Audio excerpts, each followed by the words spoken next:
ये कहानी है एक गरीब धोबी की, जो एक छोटे से गांव में अपना धोबीगिरी का काम किया करता था। धोबी के घर के हालात दिन ब दिन बिगड़ते जा रहे थे। घर में जो भी राशन था वो भी खत्म होता जा रहा था। फिर ऐसे ही एक दिन धोबी ने अपनी पत्नी से कहा, अब मुझे और यहाँ नहीं रहना। यहाँ तो ना कोई कमाई हो पा रही है, ना कोई काम मिलता है।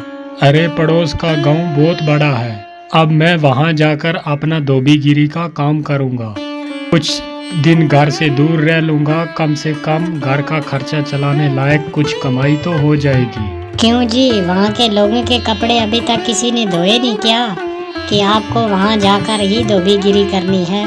अरे अपनी जन्मभूमि में रहकर दो सिक्के कमाए नहीं जाते तुमसे कि चले पराए गांव कमाने के लिए। फिर अगले दिन सुबह चुपचाप धोबी अपने घर से निकला और दूसरे गांव की तरफ चल दिया। दोपहर होने तक वो पड़ोस के गांव में पहुंच गया। हारा थका जब धोबी वहां पड़ोस के गांव में पहुंचा तो वो हैरान रह गया ये देखकर कि उससे पहले ही वहां पर बहुत सारे धोबी हैं जो अपना काम काज कर रहे हैं। अरे यहाँ तो इतने सारे धोबी मुझसे पहले ही अपनी दुकान लगाए बैठे हैं। ऐसे मुझ अनजान धोबी के पास ग्राहक कैसे आएंगे? लगता है इस गांव से भी खाली हाथ ही लौटना पड़ेगा वापस। नहीं नहीं, खाली हाथ भी तो घर नहीं जा सकता, लेकिन क्या करूं? तभी फिर धोबी ने ग्राहकों को अपने पास बुलाने की एक तरकीब सोची। फिर उसने अपनी दुकान लगाई नदी के किनारे और वहाँ पर एक बड़ा सारा बोर्ड लगाया और बोर्ड पर बड़े बड़े शब्दों में लिख दिया, सबसे सस्ता धोबी। यहाँ हमारे कपड़े धोने के साथ साथ इस्त्री मुफ्त में की जाती है। और लोगों ने जब ये चीज़ देखी तो उन्हें कुछ नया देखने को मिला। अरे वाह, कपड़े धुलाई के साथ इस्त्री मुफ्त। अरे भाई ये लो, मेरे कपड़े ज़रा अच्छे तरीके से धो देना और साथ में अच्छी से इस्त्री भी कर देना। हाँ हाँ सेठ जी, अभी किए देता हूँ। फिर धोबी ने अच्छे तरीके से कपड़े धोकर इस्त्री करके सेठ को दे दिए। ये लीजिए, अब आपके कपड़े एकदम नए जैसे बन गए हैं। अरे भाई वाह, ये तो कमाल हो गया, सच में ये तो बिल्कुल नए जैसे लगते हैं। ऐसे ही फिर दूसरा ग्राहक आया, फिर तीसरा। उसने फिर बहुत मेहनत से काम किया। कुछ ही दिनों में उसने 5 सोने के सिक्के जमा कर लिए। आज तो मैंने बहुत सारे पैसे कमा लिए। यदि ऐसे ही काम काज चलता रहा तो मैं कुछ ही दिन में काफ़ी पैसे जमा कर लूँगा और एक घोड़ा खरीदूँगा। उनमें से 2 सोने के सिक्कों के बदले उसने एक व्यापारी से एक घोड़ा ले लिया और घर लौटने का फैसला किया।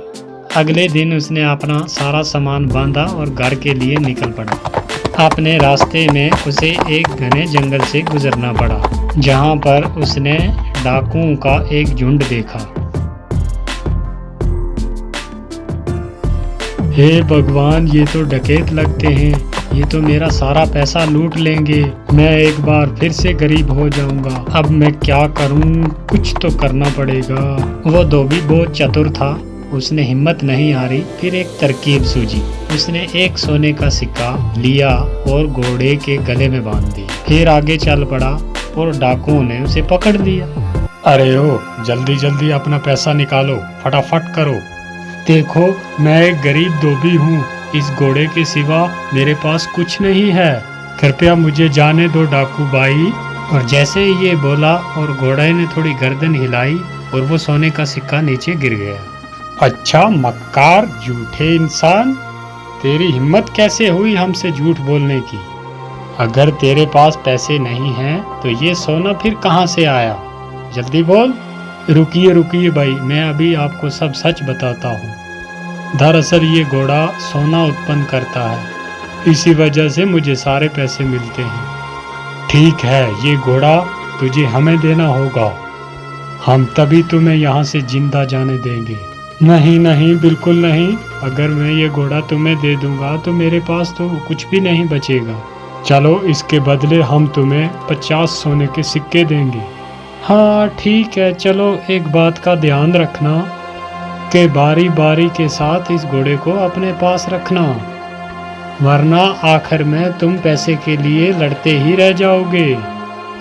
धोबी ने घोड़ा बेच दिया और अपने घर की तरफ चल पड़ा और वो बहुत खुश था कि उसे सोने के काफ़ी सिक्के मिल गए और उन पैसों से उसने अपने गांव में थोड़ी सी ज़मीन खरीदी। और इसी बीच वो डकैत भी उस घोड़े को लेकर अपने अड्डे पे पहुंच गए।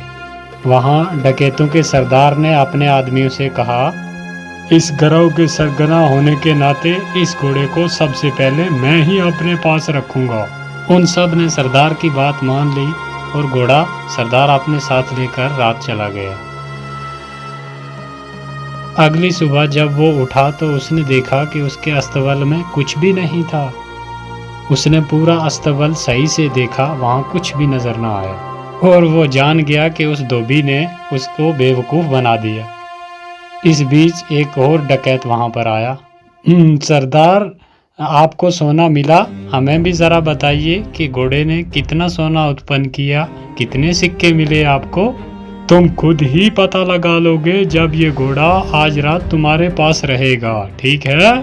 और सरदार ने किसी से कुछ नहीं कहा क्योंकि वो किसी के सामने बेवकूफ़ नहीं बनना चाहता था।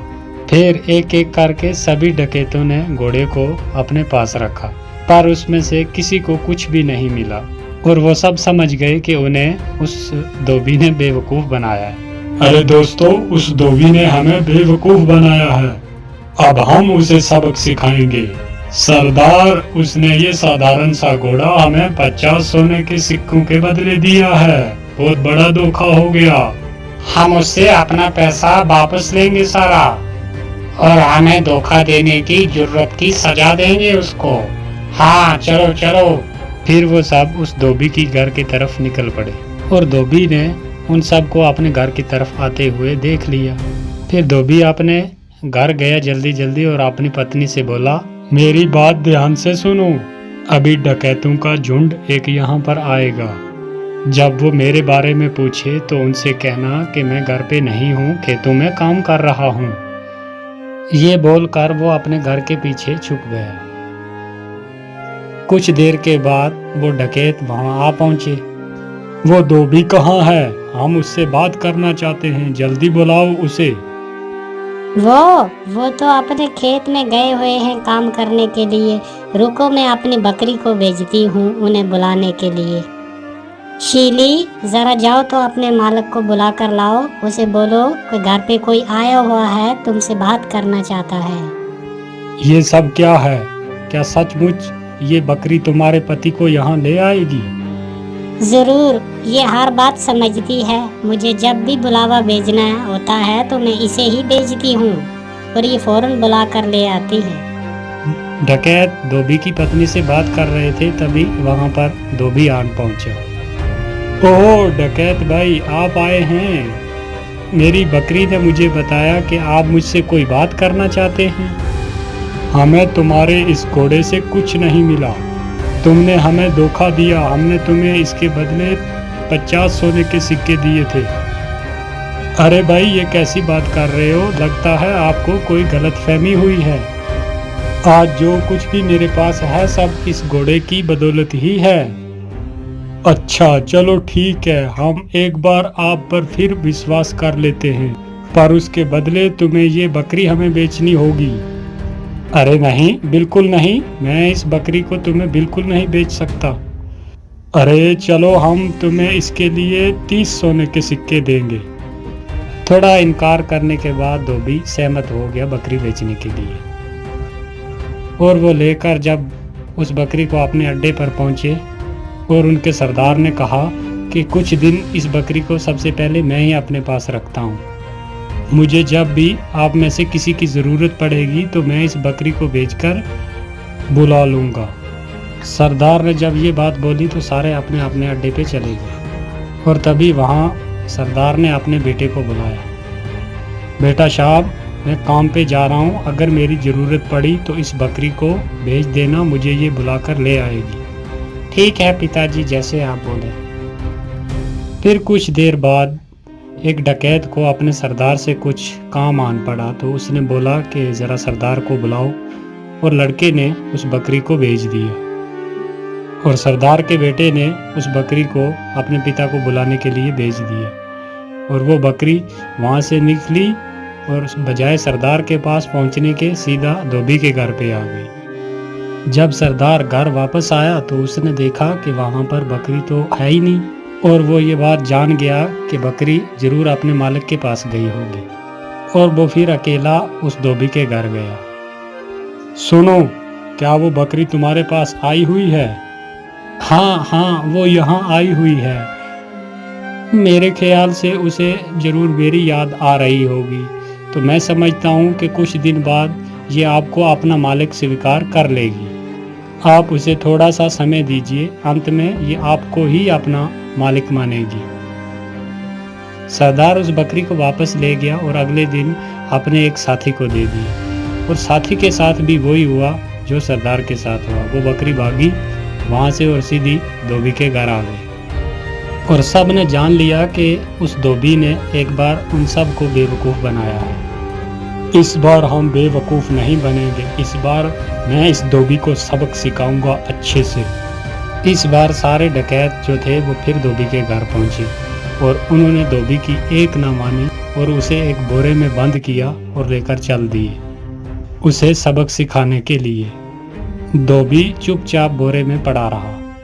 फिर वो एक जंगल से गुजर रहे थे तो उन्हें भूख प्यास बहुत लग गई। तो एक ने बोला, सरदार भूख बहुत लग गई है, तो मैं सोचता हूँ कि इस जंगल में से कुछ फल ढूंढकर खा लें, फिर चलते हैं। तो सरदार ने सुनकर भी उनकी बात और वो भी सहमत हो गया और वो बोरा एक जगह रखकर जंगल में फल ढूंढने के लिए चले गए। बकरी चराने वाला एक वहाँ से गुजर रहा था, तो जब उस धोबी के कानों में बकरियों की आवाज़ पड़ी तो उसने ज़ोर ज़ोर से चिल्लाना शुरू कर दिया, मैं ऐसा नहीं करूँगा, मैं ऐसा बिल्कुल नहीं करूँगा, छोड़ दो मुझे, छोड़ दो, जाने दो मुझे, जाने दो, मैं नहीं कर सकता।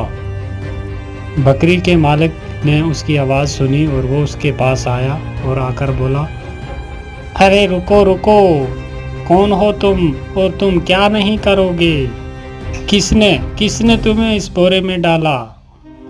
भाई क्या बताऊं, ये मेरी शादी ज़बरदस्ती एक ज़मींदार की बेटी से करवाना चाहते हैं और मैं शादी बिल्कुल नहीं करना चाहता। क्यों भाई, तुम कोई पागल हो क्या? अगर तुम्हारी जगह मैं होता तो मैं यकीनन फ़ौरन उस ज़मींदार की बेटी से शादी करता। अगर ऐसी बात है तो आओ, तुम्हें मैं इस बोरे में डाल देता हूँ और तुम जाकर उसकी लड़की से शादी कर लो। सचमुच? हाँ भाई, बिल्कुल सच। लेकिन पहले मुझे बाहर तो निकालो भाई। बकरियों के मालिक ने उसको बाहर निकाला और खुद उस बोरे में चला गया और धोबी ने उसे बांध दिया और उसकी बकरियों को लेकर वापस चला आया। वो डकैत वापस आए जब तो उन्होंने वो बोरा उठाया और लेकर चल दिए और जाकर एक नदी में फेंक दिया। नदी में फेंक कर वो वापस आ रहे थे, उन्होंने धोबी को बकरियों के साथ देखा और वो हैरान रह गए। अरे तुम यहाँ क्या कर रहे हो? यहाँ कैसे पहुँचे तुम? डकैत भाई, उस नदी के नीचे एक जादुई स्थान था और वहाँ पर बहुत सारा सोना है और मैंने थोड़ा सा उठाया और जिसकी कुछ ये बकरियाँ खरीदी और अपने घर जा रहा हूँ। अच्छा, अगर ये बात है तो चलो हमारे साथ और हमें वो तरीका बताओ सोना निकालने का। ठीक है डकैत भाई, जैसे आप बोलते हैं मैं चलने के लिए तैयार हूँ। फिर वो जब नदी के पास पहुँचे तो उस धोबी ने उनसे कहा, देखो भाई, गलती कोई भी मत करना। एक आदमी इसमें छलांग लगाएगा, जब वो हाथ हिलाएगा तो उसके बाद दूसरा, फिर तीसरा, ऐसे तुम सब जाना और एक बार सारा सोना इकट्ठा करके लेके बाहर आ जाना।